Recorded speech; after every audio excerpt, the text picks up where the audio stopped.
You think you're the perfect wife? Today everybody will finally see the real you. Once those photos spread, your marriage is finished. You dug this pit for me, but now you're the ones falling into it. I remember standing in the middle of that dusty compound, my wrapper twisted around my waist, my chest heaving, and tears I refused to let fall burning behind my eyes. The whole family was there. Aunties, uncles, cousins, neighbors who had no business being there but came anyway, the way people always come when they smell someone else's shame. They were all staring at me. Some with pity, some with that particular kind of satisfaction that people wear when they have been waiting a long time for someone to fall. And my sister Amaka stood in the middle of them all, arms folded, chin raised, lips pressed together in that tight little smile she had been perfecting since we were children. The smile that said, "I have won." My cousin Ngozi stood beside her, one hand pressed dramatically to her chest, shaking her head slowly like she was watching something tragic happen to a stranger. I looked at both of them. These two women I had fed, defended, covered for, cried for, and something inside me went very quiet. Not the quiet of defeat, the quiet that comes just before a storm finishes gathering. But let me not start from there. Let me take you back to where it really began. Back to the morning they decided that I had become too much, too happy, too settled, too blessed, and that something had to be done about it. Because the trap they built for me, they did not just build it with their hands, they built it with their mouths, and their mouths are exactly what destroyed them. It started on a Tuesday. I remember because I had just finished packing the boys' school bags for the next morning, and Daniel had gone to bed early. He had a site visit in Lekki at 6 a.m., and he was the kind of man who took his work seriously. I kissed his forehead while he slept. The room smelled like his soap, that familiar cedar and mint smell that had become, over 6 years, the smell of safety to me. I went to the kitchen to warm leftover stew.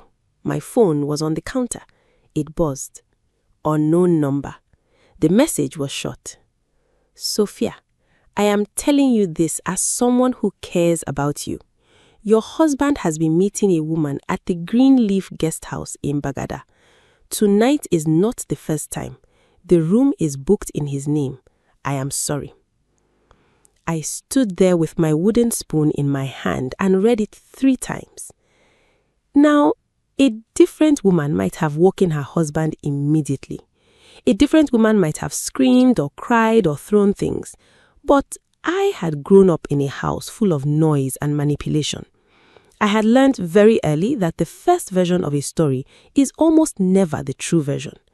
And something about that message, the neatness of it, the timing of it, the way it came just after 11 at night from a number I had never seen, did not sit right with me. I did not wake Daniel. I took a screenshot, put my phone face down, and finished warming my stew. But my mind was not quiet. My mind was running through every conversation I had recently, every gathering, every person who had recently been asking questions about Daniel's schedule, his office, his whereabouts. And then, slowly, like a shape forming in fog, a picture began to emerge. 3 weeks before that message, Amaka had come to visit. She had been unusually interested in Daniel. Not obviously. Amaka was never obvious. She asked questions wrapped in compliments. "Daniel looks so well, Sophia. He must be working hard. What project is he on now? Does he travel for work or is he mostly in Lagos?" I had answered without thinking. Why would I think? She was my sister. 2 weeks before the message, Ngozi had called me. Also unusual.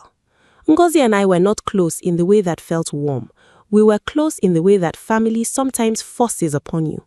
She had asked about a guest house in Bagada, said a friend was looking for accommodation. I had told her I didn't know any guest houses in Bagada. She had laughed and changed the subject. Now, standing in my kitchen at 11:15 at night, the stew bubbling softly, I heard both of those conversations again, and my blood went cold.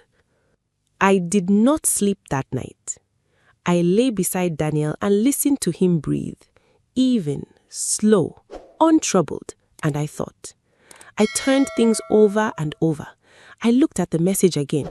I looked at the number. I tried calling it just after midnight. It rang twice and cut. When I called again, it was switched off. By 3 in the morning, I had made a decision. I was not going to go to that guest house screaming like a wounded woman. I was going to go carefully, quietly, with my eyes fully open. But first, I needed to know who sent that message, and I already had a suspicion that was starting to feel less like a suspicion and more like a certainty. I just didn't know yet how much worse than I imagined. Let me tell you about Amaka so you understand. Amaka is 2 years younger than me. She's beautiful in the obvious way, the kind of beautiful that makes people look twice in a room. She grew up knowing it, and she grew up using it. When we were children, Amaka got things by smiling. I got things by walking. That was simply the shape of our lives. When our father died, I was 22. Amaka was 20. Our mother was devastated. Our younger siblings were small, and the money was suddenly gone in the way money disappears when the person holding it dies without a plan. I was in my 3rd year at university. I left, not because anyone asked me to. Nobody asked me to. I left because someone had to. I worked 3 jobs in 3 years. I sent money home every month. I paid school fees. I paid hospital bills. I bought food. I kept the family alive while I starved myself of the life I had been building. Amaka finished university. I made sure of it. I am not telling you this so you will pity me. I am telling you this so you will understand what it meant when, 7 years later, Amaka sat in my living room eating food I cooked and looked at my husband the way she looked at him. I noticed it the first time and told myself I was imagining things. I noticed it the second time and told myself sisters don't do that. By the 3rd time, I knew what I was seeing. I just did not want to name it. Ngozi was different. Ngozi was not driven by desire. Ngozi was driven by something colder, resentment. Ngozi had always believed that I thought I was better than everyone, that my marriage, my children, my home, all of it was a performance of superiority. She had said it once at a family gathering when she thought I was out of earshot. Sophia always has to be the one on top, always the one people praise. It will not last. These were the 2 women who decided to bring me down. What I did not know yet, what I only found out later, was exactly how they had planned it. Amaka had created the fake number using one of those online SMS applications. She had sent the message while sitting beside Ngozi in Ngozi's car, both of them watching the screen and waiting for my reaction. When I didn't call Daniel or post anything on my family WhatsApp group that night, they assumed I was stewing in silence. They did not know I was planning. They assumed I was falling apart.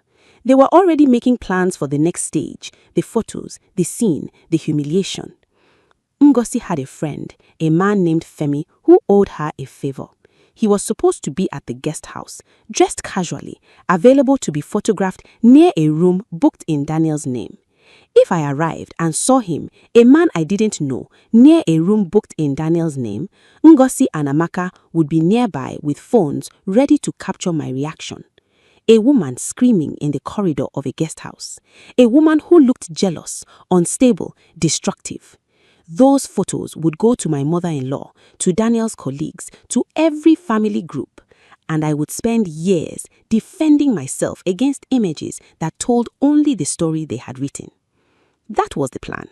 It was detailed, it was deliberate, it was vicious. And it almost worked. If you have ever been betrayed by someone you fed, someone you carried, someone you loved before you fully knew what love would cost you, then you already know exactly what I felt when I finally understood the full picture. Stay with me, because what happened next, what they did not plan for, is the reason I am sitting here today with peace in my chest instead of ash. Subscribe to this channel if you believe that what is done in darkness always finds its way to light, because this story is about to show you exactly how that happens. The morning of the day they had planned to ruin me, I woke up early. Daniel was already gone. Site visit, as I knew. I made the boys breakfast, took them to school, came back, changed my clothes. I wore something clean, a blue cotton dress, flat sandals, my hair pulled back. I did not want to look like a woman who had dressed for war. I wanted to look like a woman going somewhere ordinary.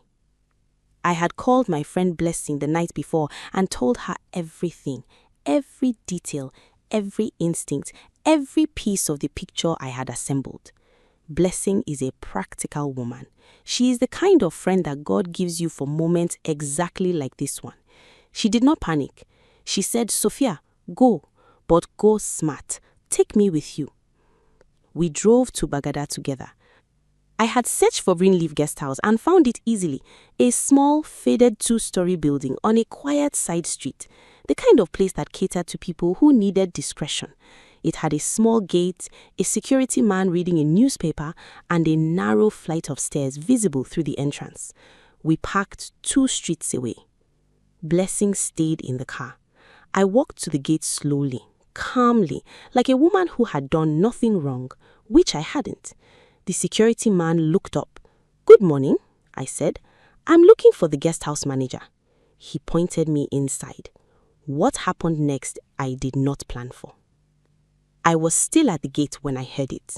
Sound travels strangely in the early morning. The street quiet, no heavy traffic yet. The air still cool and damp from the night.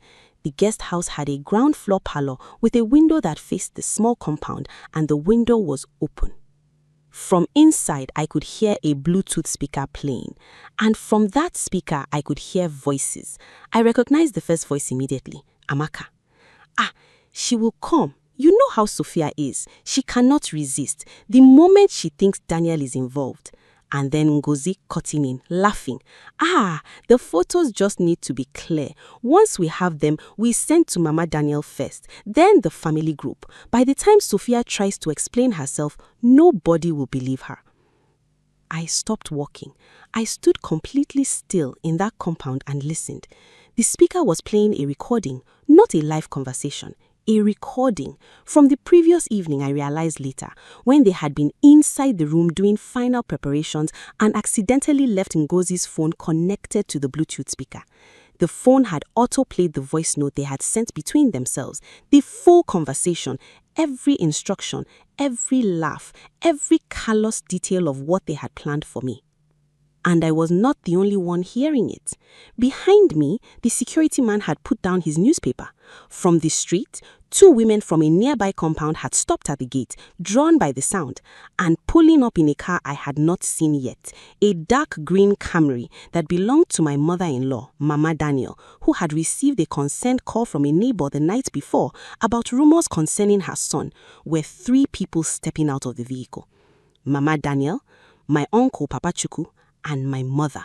My mother, who had also received a message from that unknown number, who had not told me, who had come to see for herself. They all arrived at the same moment to the sound of Amaka and Ngozi's voices playing through a speaker, confessing everything. I have replayed that moment many times since then. The look on my mother's face as she stood at that gate and heard her own daughter's voice scheming to destroy me. I have replayed it and I still cannot find the right word for what I saw. It was not anger exactly. It was something more like grief. The grief of a woman who realizes that something she believed was never true. Mama Daniel did not say a single word. She walked through the gate, past me, and into the parlor. The recording was still playing. She stood in front of that speaker and listened to the end. Amaka and Ngozi arrived 8 minutes later. They came in with the energy of people expecting to watch a show. Amaka was dressed up. She had worn the blouse I recognized as the one she saved for occasions she considered important. Ngozi had her phone in her hand already, ready. They walked through the gate. They saw the cars. They saw the people. And they saw me. I was not screaming. I was not crying. I was standing quietly to the side with my hands folded in front of me and my face completely still. Amaka's expression, I will never forget it. The confidence drained out of it so fast, it was like watching a mask slip. Her mouth opened slightly. She looked at Ngozi. Ngozi looked at her. Neither of them spoke. Mama Daniel walked out of the parlor and stood in front of them. "I heard everything," she said. That was all she said. 4 words, quiet as iron. My mother stepped forward next, and I watched my mother look at Amaka, her own daughter, with something I had never seen on my mother's face before. Shame. Deep, personal, devastating shame. "Amaka," my mother said, "what have you done?" Amaka's composure shattered in the time it takes to breathe. She started talking. Excuses, explanations, half sentences that led nowhere. She said the recording was old, out of context, misunderstood. She said she was only trying to protect the family. The words fell apart even as she said them, because the speaker had been perfectly clear, and everyone present had heard exactly what she meant. Ngozi tried a different approach. She was quiet for a moment, calculating. I could see her calculating. And then she said, "This is not what it looks like." Papa Chukwu, who had been silent until that moment, turned and looked at her. He was an old man, the kind of old that has weight to it. "Ngozi," he said slowly, "don't insult us." She went silent. What followed was not a shouting match. It was worse than that. It was a long, quiet, devastating conversation in the compound of that guest house. The security man still sitting there, the 2 women from the street still watching from outside the gate, in which everything was said clearly and without mercy. Femi, the man who was supposed to play a role in their scheme, had not yet arrived. When he called Ngozi's phone during the conversation to find out where she was, Papa Chukwu answered. I do not know what was said, but Femi did not come. My mother held my hand for most of it. She held it tightly, the way she used to when I was small and afraid. And I let her, because despite everything, despite the years and the distance and the ways we had both failed each other, she was my mother, and she had come. By the time the conversation ended, both Amaka and Ngozi were crying. I was not. I want to be honest with you about what happened after, because stories like this are often told as though the end is clean, as though justice arrives and everything becomes simple. It did not become simple. My relationship with Amaka has not recovered. Perhaps it never will. She apologized twice, formally, in front of family, and I heard both apologies, and I believe that she meant them on some level. But meaning an apology and deserving forgiveness are different things, and I have learned to hold them separately. I do not hate my sister. I have chosen not to carry hate because hate is heavy, and I have already carried enough. But I do not trust her the way I once did. That particular door is closed. Ngozi has not spoken to me since that day. I have heard through others that she tells a version of the story in which she was misrepresented. Let her tell it. The people who were there know what they heard. Daniel, my Daniel. When I came home that evening and told him everything, he sat across from me at the kitchen table. I was quiet for a long time. Then he said, "Sophia, I'm sorry you carried this alone." That was all. No drama, no performance, just those words. And then he reached across the table and held my hand. That night, he held me while I finally cried, not from pain, or not only from pain, but from the relief of being believed completely and without question by the one person it mattered most to be believed by. I cried until I had nothing left, and when I was done, I felt lighter than I had felt in years. Here is what I want to leave with you, because every story worth telling has something worth keeping. The people who set traps for you are counting on one thing: your reaction. They need you to lose control, to become the story they have written, to confirm the version of you they have invented. The moment you stay calm, stay clear, and trust what you know, you have already escaped the trap. They could not manufacture my breakdown because I refused to break down on command. They could not make me look unstable because I did not arrive in chaos. The trap they built required my participation, and I withheld it. And their own words, their own planning, their own laughter at my expense played through a speaker and did the work I never had to do myself. I did not expose them. They exposed themselves. That is how it always goes when you are patient enough to let it. If this story reads something inside you, if you know what it feels like to sacrifice for people who used your sacrifice against you, to love someone who was measuring the distance to your throat, then share this story with someone who needs to hear it today. And if you are still waiting for your moment, still standing in the middle of what feels like a mess they made for you, hold on, stay quiet, stay clean, let them talk, because the speaker is always on somewhere, and the truth always finds a way to play.